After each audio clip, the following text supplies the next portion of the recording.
తెలంగాణ ప్రభుత్వంతో RTC JAC జరిపిన చర్చలు సఫలమయ్యాయి.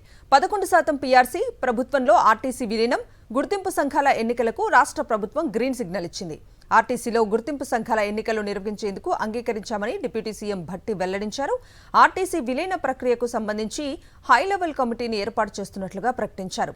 జూన్ 2 నుంచి ఆర్టీసీ విలీన ప్రక్రియ జరుగుతుందని, కార్మికులకు ప్రభుత్వం అండగా ఉంటుందని తెలిపారు deputy CM Bhatti. RTC JAC నేతలతో చర్చలు సఫలం కావడంతో బస్సులు రోడ్లపైకొచ్చాయి.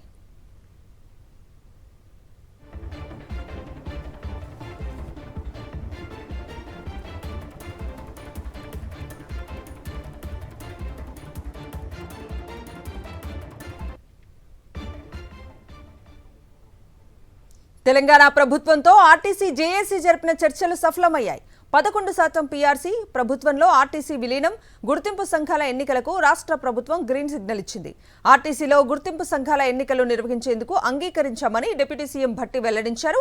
ఆర్టీసీ విలీన ప్రక్రియకు సంబంధించి హైలెవెల్ కమిటీని ఏర్పాటు చేస్తున్నట్లుగా ప్రకటించారు. జూన్ 2 నుంచి ఆర్టీసీ విలీన ప్రక్రియ జరుగుతుందని, కార్మికులకు ప్రభుత్వం అండగా ఉంటుందని తెలిపారు deputy CM Bhatti. RTC JAC నేతలతో చర్చలు సఫలం కావడంతో బస్సులు రోడ్లపైకొచ్చాయి.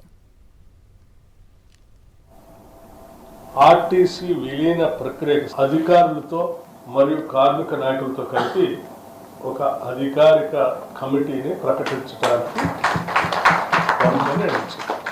పిఆర్సీకి సంబంధించినటువంటి అంశాలు కూడా అనేక అంశాలని లోతుగా అధ్యయనం చేసిన తర్వాత ఆర్టీసీ సంబంధించినటువంటి ఆర్థిక పరిస్థితిని, అట్లాగే ప్రభుత్వానికి సంబంధించి ఉన్నటువంటి వెసులుబాటుని, అన్ని అంశాలను కూడా లోతుగా అధ్యయనం చేసి ఇరుపక్షాలు కూడా ఉన్న పరిస్థితులు అర్థం చేసుకున్న తర్వాత ఈ పిఆర్సీ సంబంధించి 11%కి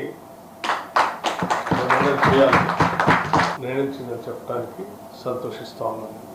ఆర్టీసీ యాజమాన్యం అట్లాగే కార్మికులు సంఘాలు కూర్చొని కూలంకషంగా చర్చించి సాధ్యమైనంత మేరకు అన్ని అంశాలని పరిష్కరించుకోవడం కోసం ఆర్టీసీ యాజమాన్యాన్ని చొరవ చూపించి వెంటనే ఆ చర్చలు కూడా ప్రారంభించి కార్యాచరణ ముగించవలసిందిగా కూడా ఆర్టీసీ యాజమాన్యాన్ని ప్రభుత్వం ఆదేశిస్తాం.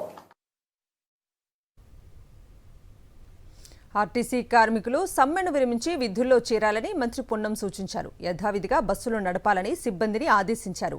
ఏప్రిల్ 22 తెల్లవారుజామున ఎలాగైతే సర్వీసులు నిలిపివేశారో అదే విధంగా చర్చలు సఫలమైన కారణంగా నేడు తెల్లవారుజాము నుంచే సర్వీసులు నడపాలన్నారు. ఆర్టీసీ కార్మికుల సమ్మెను రాజకీయంగా వాడుకున్నారని విపక్షాలపై ఫైర్ అయ్యారు మంత్రి పొన్నం. శవ రాజకీయాలతో రెచ్చగొట్టే ప్రయత్నం చేసినా ఆర్టీసీ కార్మికులు సంయమనం పాటించి ప్రభుత్వంతో చర్చలకు వచ్చారని వివరించారు.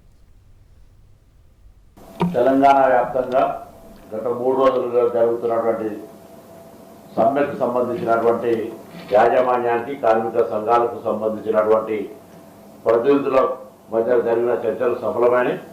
యథావిధిగా 21 రాత్రి 12 నుంచి ఏ విధంగా బస్సులు బంద్ అయినాయో 24 రాత్రి 12 అంటే ఇప్పటి నుంచి యథావిధిగా పూర్వస్థితికి బస్సుల నడవడం జరగాలి.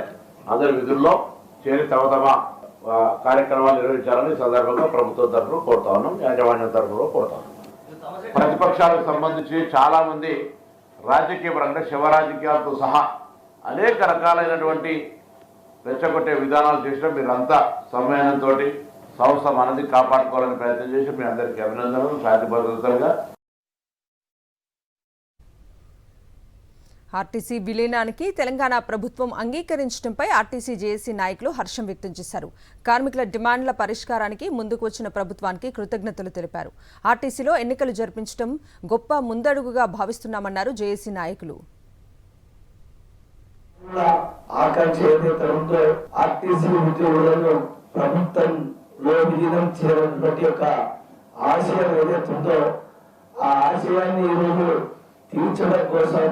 కాంగ్రెస్ ప్రభుత్వం ముందుకు వచ్చి మా కళ సాకారం చేసే దిశగా ఈ రోజు ప్రభుత్వంలో విలీనం చేయడానికి ఈ రోజు ఒక మంత్రులతో, ఉన్నతాధికారులతో కమిటీ వేసి ఈ రోజు కార్మిక సంఘాలను కూడా ఆ కమిటీలో భాగస్వామ్యం చేస్తామని చెప్పి ఒప్పుకుంటాం అనేది చాలా హృదయపూర్వకమైనటువంటి ఈ నిర్ణయానికి ప్రభుత్వానికి మా జేఏసీ తరఫున హృదయపూర్వక ధన్యవాదాలు తెలియజేస్తున్నాం.